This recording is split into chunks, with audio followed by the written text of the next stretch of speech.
Last class में हमने देखा था operation operation of computer architecture, ठीक है। इंस्ट्रक्शन साइकिल्स, इंस्ट्रक्शन रजिस्टर्स और वेरियस टाइप्स ऑफ रजिस्टर्स, साथ के साथ उनकी क्या वर्किंग होती है, ठीक है। अब आज हम देखेंगे the von Neumann architecture. Von Neumann architecture क्या होता है? ये बेसिकली आपका स्टोर्ड स्ट्रक्चर आर्किटेक्चर होता है, ठीक है।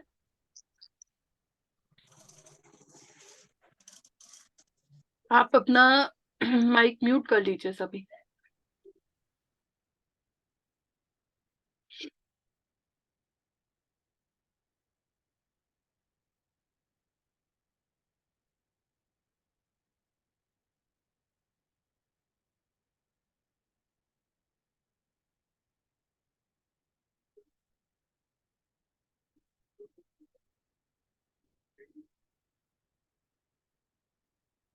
A task of entering and altering programs for the ENIAC was extremely tedious. अब अच्छा, इसके अंदर वॉन न्यूमैन आर्किटेक्चर के अंदर बेसिकली क्या होता है? ये स्टोर्ड प्रोग्राम के ऊपर वर्क करता है। स्टोर्ड प्रोग्राम का मतलब क्या हो गया कि डेटा और एड्रेस दोनों एक साथ स्टोर होते हैं। सिर्फ डेटा या सिर्फ एड्रेस स्टोर नहीं होता है मेमोरी के अंदर, दोनों चीजें साथ में स्टोर होती हैं, ठीक है। ये बेसिकली जो जॉन वॉन न्यूमैन थे, इनको इसको किसने, वॉन न्यूमैन आर्किटेक्चर को किसने डेवलप किया? जॉन वॉन न्यूमैन ने, ठीक है। तो क्या है? A task of entering and altering programs for the ENIAC was extremely tedious, ठीक है। टीडियस मतलब बहुत ही वर्किंग वाला हो गया था, मतलब बहुत ज्यादा वर्क करना पड़ता था उसके अंदर। The programming process can be easy if the program could be represented in a form suitable for storing in memory alongside the data. वही मतलब हुआ कि जब प्रोग्रामिंग प्रोसेस की जाती है तो वो सूटेबल कब होता है, इजी कब? आप अपना माइक बंद कर लीजिए प्लीज सभी।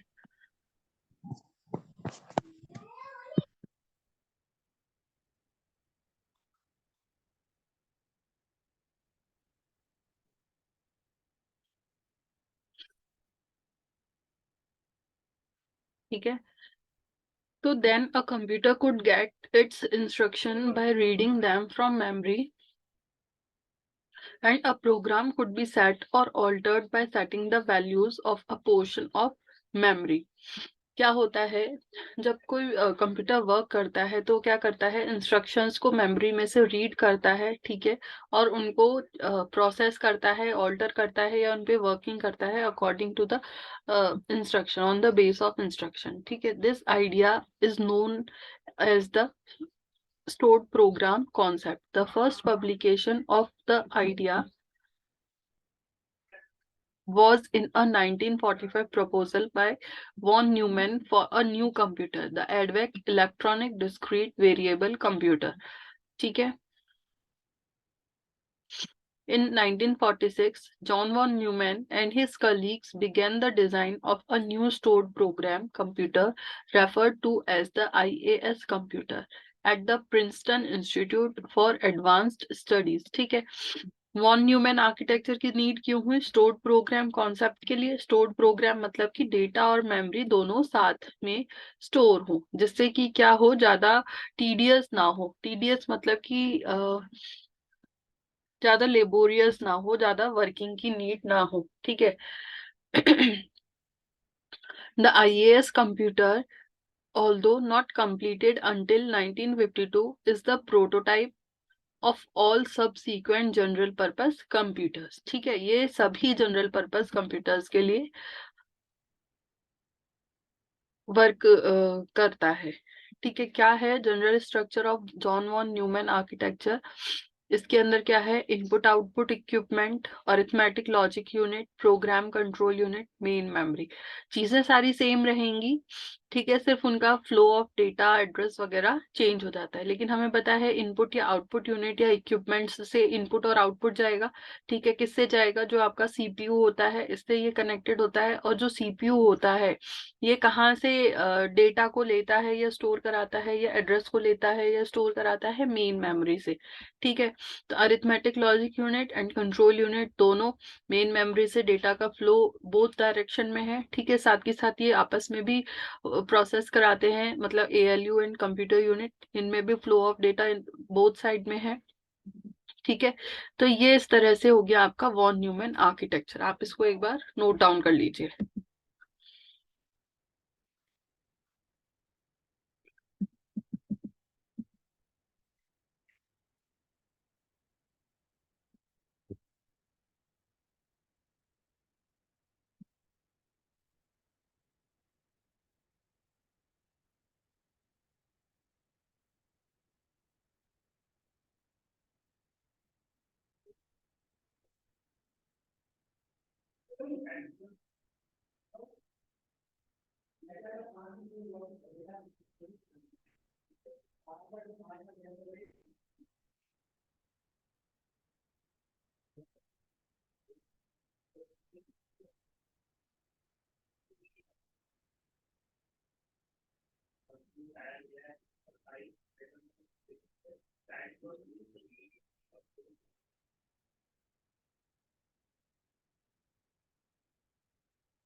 बना लिया होगा सभी ने, चलो आगे चलते हैं।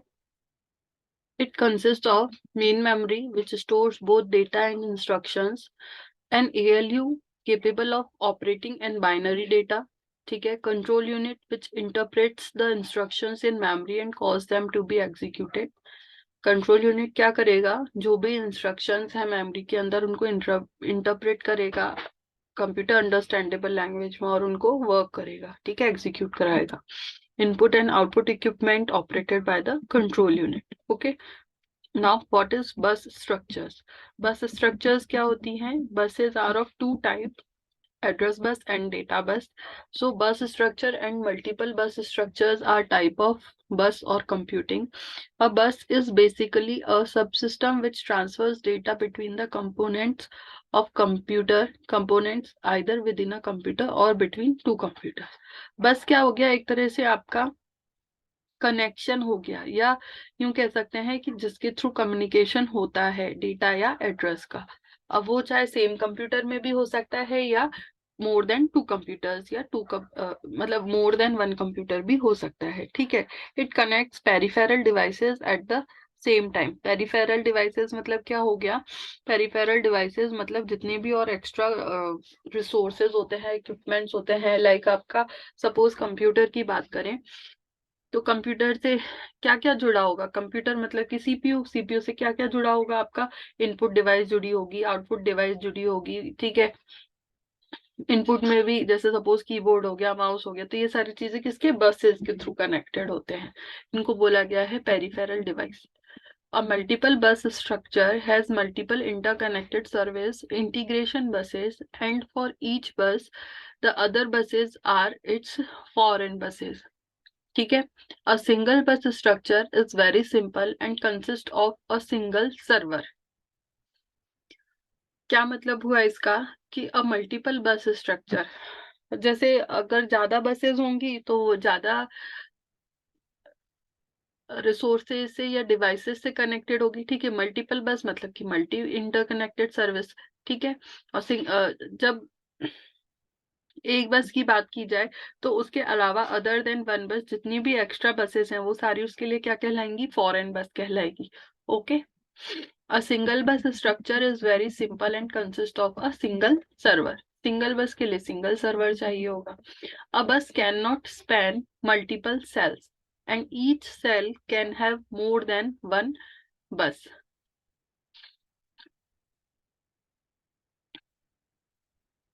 In single bus structure, all units are connected in the same bus, then connecting different buses as multiple bus structure. क्या हुआ? अगर सिंगल बस स्ट्रक्चर की बात करें तो उसमें क्या होता है? जितनी भी यूनिट्स होती हैं पेरिफेरल डिवाइसेस या और जितनी भी यूनिट्स हैं लाइक एएलयू, सीयू, ठीक है, तो वो सेम बस से कनेक्टेड होंगी, ठीक है।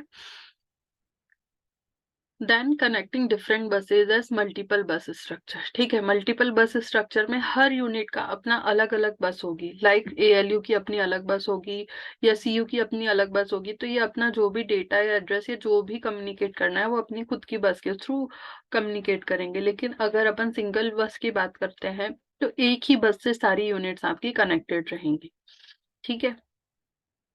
अब multiple bus structures performance is better than single bus structure. क्यों ऐसा? Single bus structures cost is cheap than multiple bus structure. अब क्या हुआ? मल्टीपल बस स्ट्रक्चर की बात करें तो वो परफॉर्मेंस वाइज बेटर होती हैं, लेकिन अगर कॉस्ट वाइज बात करें तो वो सिंगल बस स्ट्रक्चर बेटर होता है। अब ऐसा क्यों होता है?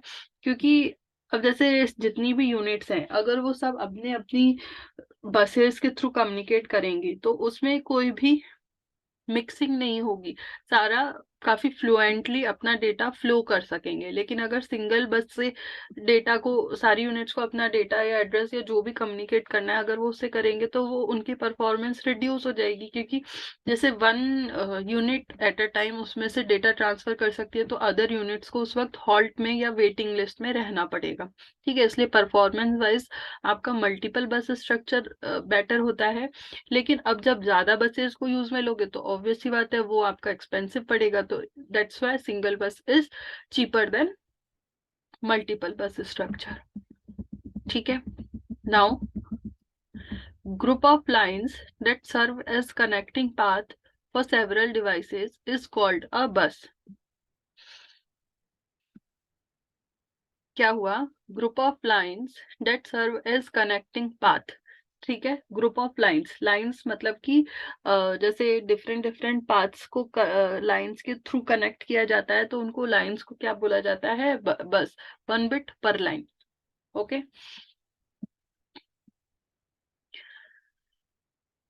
जैसे कि यहाँ पर सिंगल बस स्ट्रक्चर दिखाए हैं आपको डायग्राम के अंदर, ठीक है। क्या है? सिंगल बस स्ट्रक्चर है। यहाँ पर ये जो आपको ये लाइन दिखाई गई है डबल साइडेड एरो वाली, ये वन डाउनवर्ड डायरेक्शन मतलब ये पर्पल कलर में, ये आपकी क्या हो गई? Single bus structure. मतलब ये एक,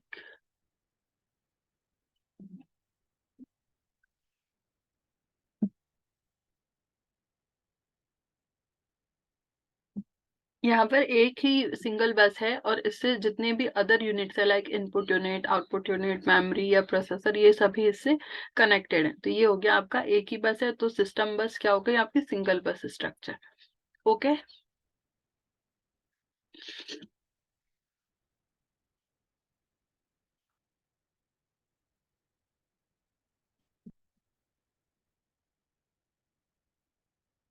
क्या बोल रहे हैं वो, individual parts must communicate over a communication line और path for exchanging data, address and control information as show in the diagram below. ठीक है, क्या हो गया, ये आपकी कम्युनिकेशन लाइन होगी जो कि क्या करेगा, एक्सचेंज ऑफ डेटा या एड्रेस, ठीक है, या फिर कोई भी इंफॉर्मेशन को जो कि आपको इधर वेरियस वेरियस यूनिट्स के बीच में कम्युनिकेट करानी है। Buffer registers hold the data during the data transfer temporarily. Okay. Now types of buses. Types कितने types के होते हैं? There are different two types of buses. One is data bus, next is address bus and control bus. कभी कभी इसमें control bus भी आ जाती है, बाकी मोस्टली हम दो टाइप्स की बसेस को ही यूज में लेते हैं, data bus and address bus. ठीक है, अब देखते हैं डेटा बस क्या होता है।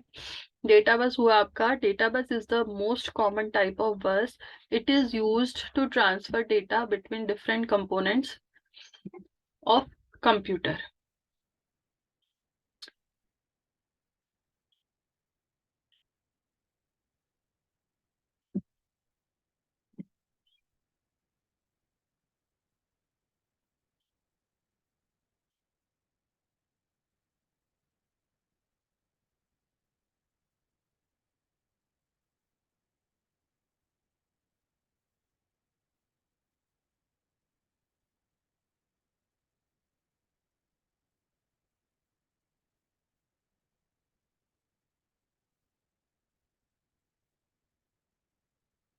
लिखा आपने, डेटा बस क्या होता है? Data bus is used to transfer data between different components of computer. इसको नोट डाउन कर लीजिए आप।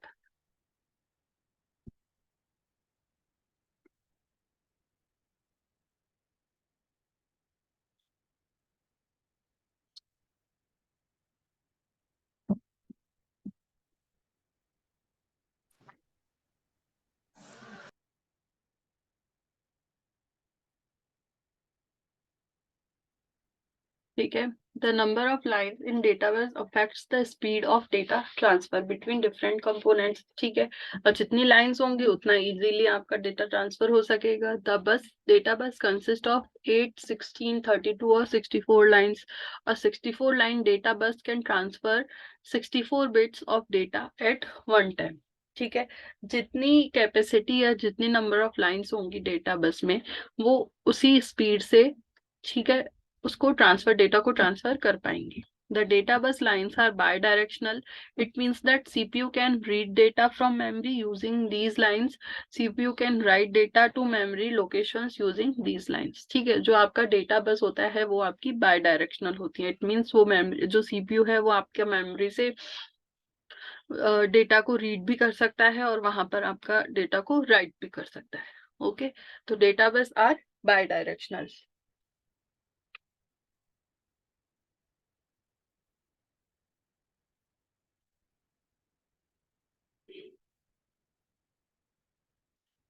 Next, address bus. Many components are connected to one another through buses. Each component is assigned a unique ID. This ID is called the address of that component. क्या मतलब हुआ इसका, कि जैसे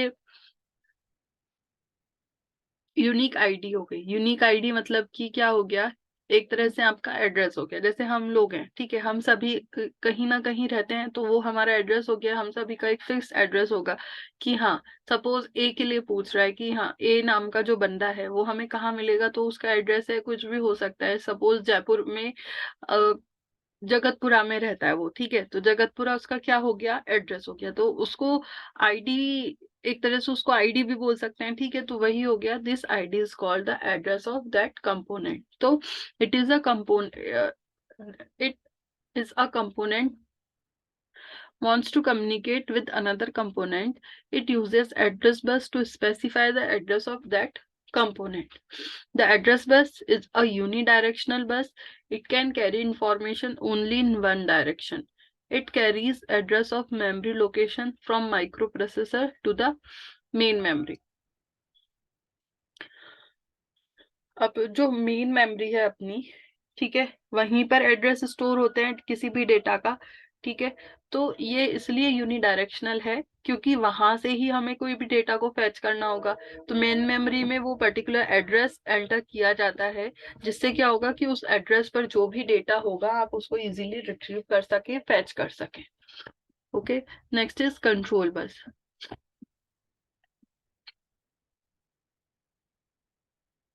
कंट्रोल बस क्या हुआ आपका?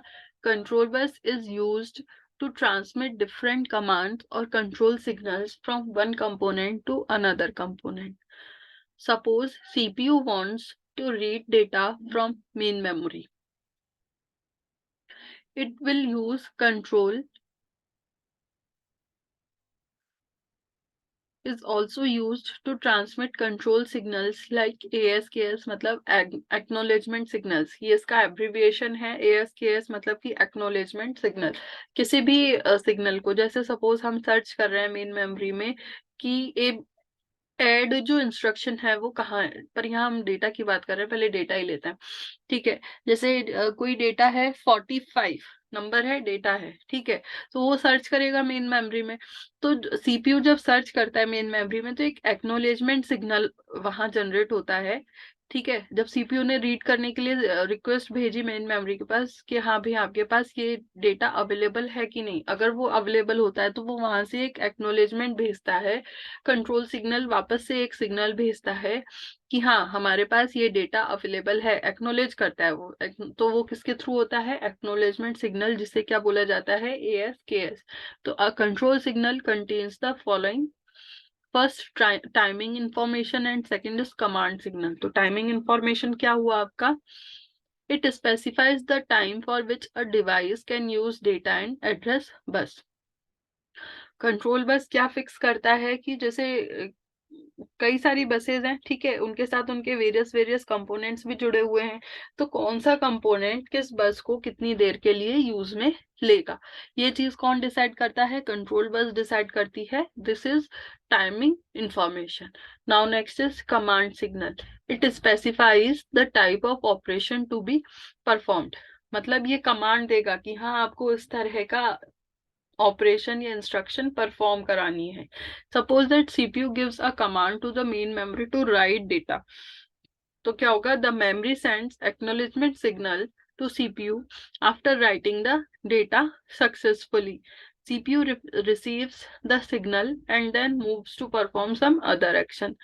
ठीक है, समझ में आया? कमांड सिग्नल क्या हो गई? जैसे सीपीयू किसी मेन मेमोरी में कोई डेटा राइट करना चाहता है, भेज दिया उसने कि हाँ भाई हमें ये डेटा को आपके इस एड्रेस पर राइट करना है, तो मेमोरी एक एक्नॉलेजमेंट सिग्नल सेंड करेगी अगेन सीपीयू को। कब?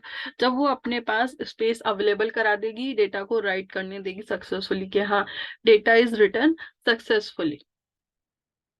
ओके, तो CPU receives the signal and then moves to perform some other action. Okay, तो ये हो गए हमारे बसेस।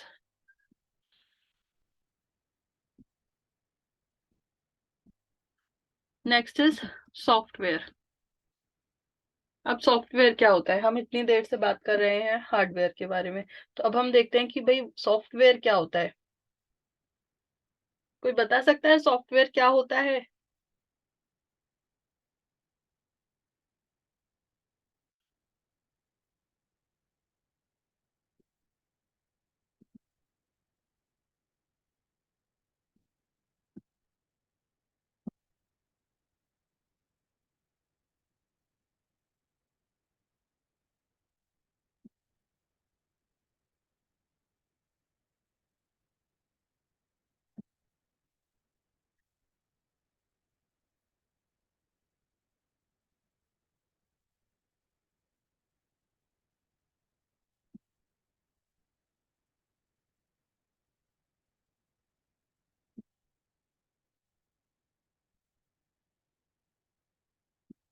किसी को आइडिया नहीं है सॉफ्टवेयर क्या होता है? यहाँ देखकर ही कोई बता दो।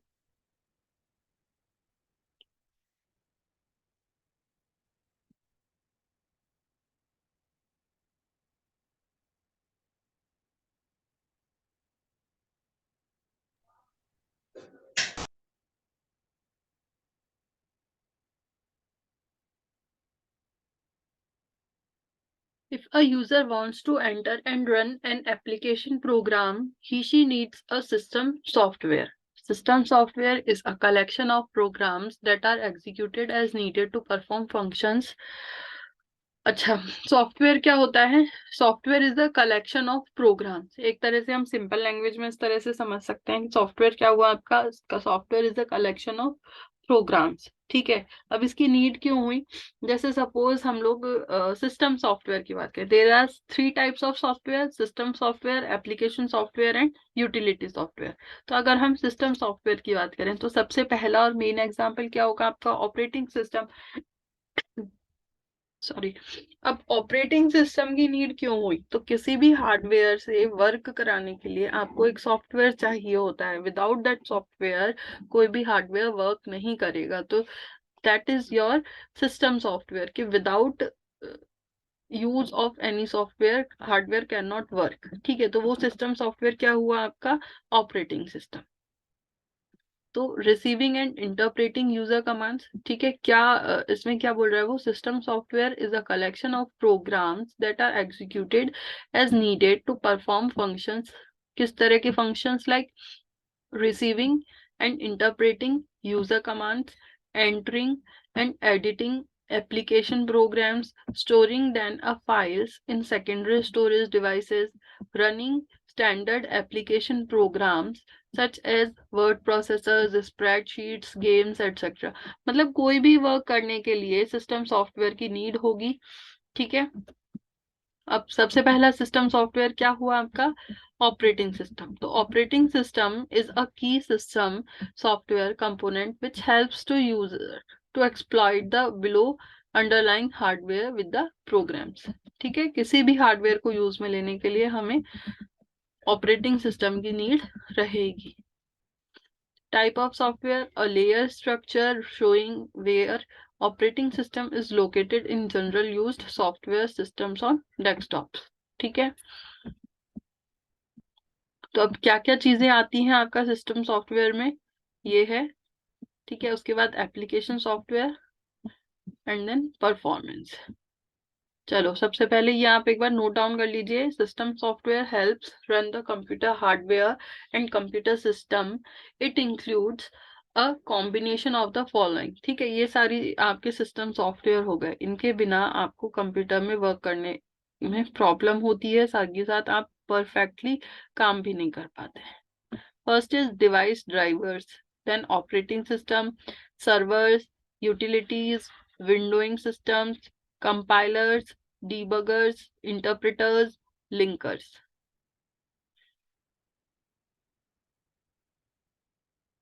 ठीक है. अब ड्राइवर्स क्या हुआ? आपके ड्राइवर्स वो चीज हुई कंप्यूटर के अंदर, जैसे कि GUI एक ड्राइवर है आपका. GUI क्या हुआ? Graphical user interface. ठीक है. GUI हो गया आपका. या फिर कोई भी जैसे कि साउंड से रिलेटेड कोई इंस्टॉल करते हैं तो वो आपका साउंड का ड्राइवर हो गया. ठीक है. वीडियो के लिए ड्राइवर हो गया. तो ये जो भी डिवाइसेस या जो भी वर्क करने के लिए नहीं, जैसे प्रिंटर हमें चलाना है लैपटॉप या कंप्यूटर से, तो उसके लिए अलग से हमें एक ड्राइवर इंस्टॉल करना पड़ेगा. ठीक है. जिसके बाद ही हम प्रिंटर से कोई भी प्रिंट निकाल सकते हैं. देन ऑपरेटिंग सिस्टम पता ही है सभी को. सर्वर्स. सर्वर्स क्या होते हैं?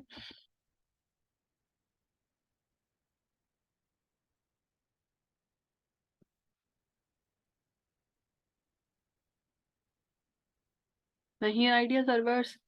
सर्वर होता है आपका जहां पर आपका सारा कुछ भी डेटा स्टोर होता है जाके. सेंट्रलाइज्ड फॉर्म होती है सर्वर, जहां पे आप अपना कोई भी डेटा या कुछ भी जाकर स्टोर कर सकते हैं. तो नीड होने पर वहां से कलेक्ट किया जा सके. ठीक है. यूटिलिटीज यूज हो गया कि कोई भी यूज की नीड की कोई भी एक्स्ट्रा एप्लीकेशंस को वहां पर रख सकें. Next is windowing systems. ठीक है. विंडोइंग सिस्टम्स मतलब आपकी जितने भी विंडोज होती हैं. ठीक है. वो हो गया. विंडो क्या है आपका? वेरियस वेरियस जो विंडोज होते हैं वो क्या होते हैं?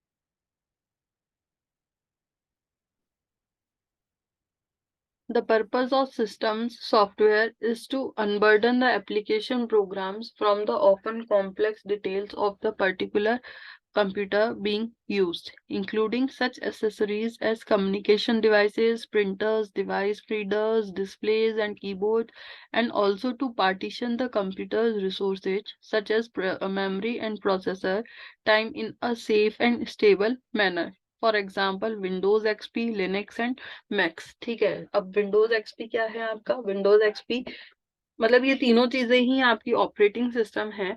ठीक है, लेकिन जो विंडो एक्सपी है वो आपका एक वर्जन है विंडोज टाइप की ऑपरेटिंग सिस्टम का।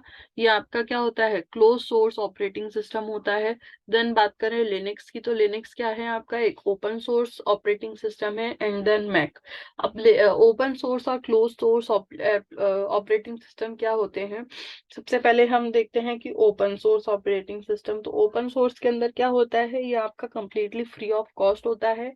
साथ ही साथ आपको इसमें कोई भी अगर अपनी नीड के अकॉर्डिंग मॉडिफिकेशंस करने होते हैं तो वो आप इजीली कर सकते हैं। उसके लिए आपको किसी भी लाइसेंस की नीड नहीं है कि आप इसमें कोई भी चेंजेस कर सकें। ठीक है, और क्लोज्ड सोर्स ऑपरेटिंग सिस्टम का मतलब क्या होता है? क्लोज सोर्स ऑपरेटिंग सिस्टम का मतलब होता है वो ऑपरेटिंग सिस्टम जो कि आपको परचेज करना पड़े, लाइसेंस्ड हो, कॉपीराइटेड ऑपरेटिंग सिस्टम हो, और साथ ही साथ उसमें आप कोई भी अपनी नीड के अकॉर्डिंग मॉडिफिकेशंस ना कर सके।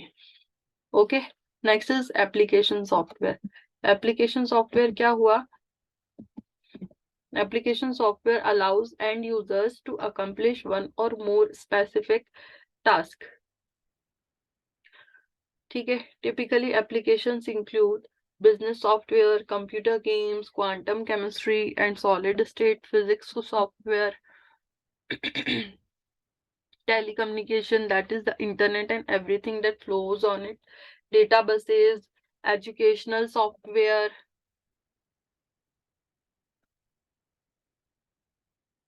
Molecular modelling software. ठीक है, जितने भी सॉफ्टवेयर जिनके बिना कंप्यूटर काम कर सके, ऐसा जरूरी नहीं कि उनके बिना कंप्यूटर काम ही नहीं कर सके, या जो भी हमें नीड होती है उनके उसके अकॉर्डिंग हम एप्लीकेशंस को इंस्टॉल करते जाएं, सॉफ्टवेयर को इंस्टॉल करते हैं, तो वो आपकी हो गई है एप्लीकेशन सॉफ्टवेयर। ठीक है, ये सारे एग्जांपल्स हैं like image editing, spreadsheet, business software, word processing, decision making software. तो इन सभी के ये सभी क्या किसमें आ जाएंगे? आपके एप्लीकेशन सॉफ्टवेयर के अंदर। Application software exist for and has impacted in wide variety of topics. ठीक है, next is performance. The most important measure of the performance of a computer is how quickly it can execute programs। ठीक है, performance को किस तरह से major किया जाएगा? परफॉर्मेंस को इस तरह से मेजर किया जाएगा कि जो भी आपका सिस्टम है, कंप्यूटर है, वो कितना हाई स्पीड के साथ वर्क करता है, एग्जीक्यूट कराता है किसी भी प्रोग्राम को। The speed with which a computer executes program is affected by the design of its hardware.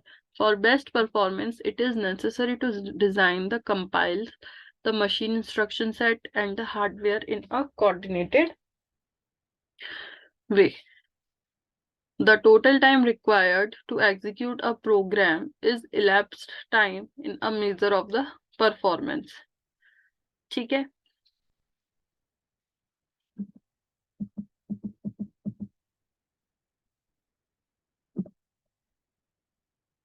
the time needed to execute an instruction is called the processor time.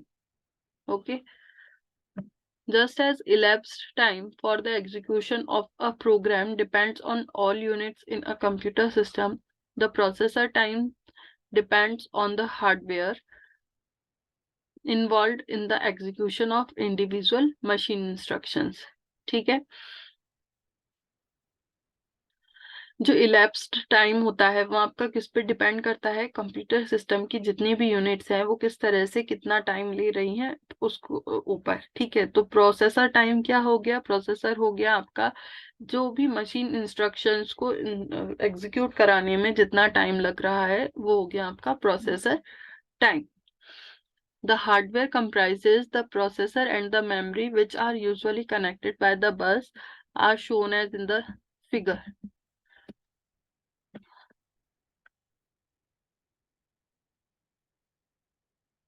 ठीक है, ये एक डायग्राम है द प्रोसेसर कैशे। ठीक है, यहाँ पे एक बस है ये आपकी, इस बस से आपकी मेन मेमोरी भी कनेक्टेड है और कैश मेमोरी भी कनेक्टेड है। कैश मेमोरी किस में है, आपके प्रोसेसर के साथ है, मतलब कि सीपीयू के अंदर आपका कैश मेमोरी स्टोर होती है। ओके, तो ये आप एक बार नोट डाउन कर लो।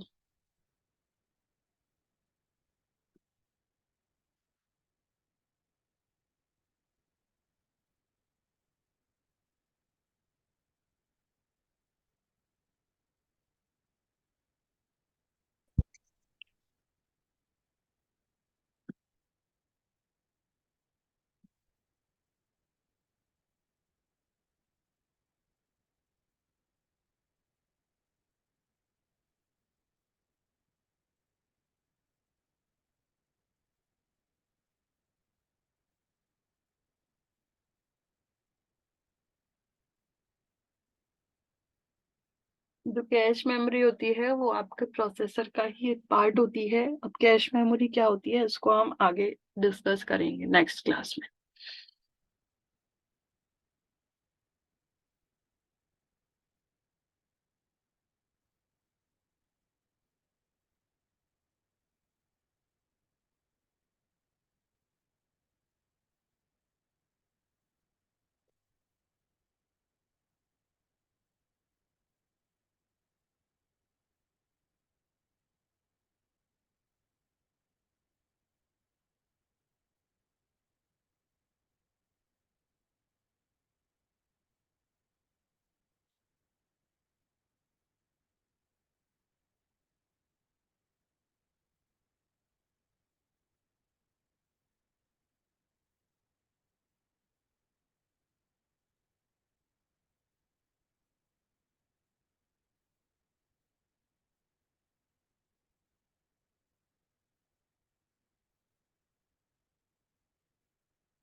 ठीक है, now let us examine the flow of program instructions and data between the memory and the processor. At the start of execution, all program instructions and the required data are stored in the main memory. ठीक है, ये तो हमको सभी को पता है कि स्टार्टिंग में मेन मेमोरी में सारा डेटा और इंस्ट्रक्शंस एंड एड्रेस वगैरह सभी स्टोर होता है। कोई भी वर्किंग करने के लिए जो सीपीयू है वो मेन मेमोरी से इंस्ट्रक्शन को डेटा को फेच कराता है एग्जीक्यूट कराने के लिए। ठीक है, यूजिंग द बस। अब बस की क्या साइज होगी, जितना डेटा की साइज होगी। ठीक है, तो as the execution proceeds, instructions are fetched one by one over the bus into the processor and copy is replaced in the cache. Later, if the same instructions or data item is needed a second time, it is read directly from the cache. ये बता रहा है कि cache memory क्या होती है, किस तरह से वर्क करता है। तो ये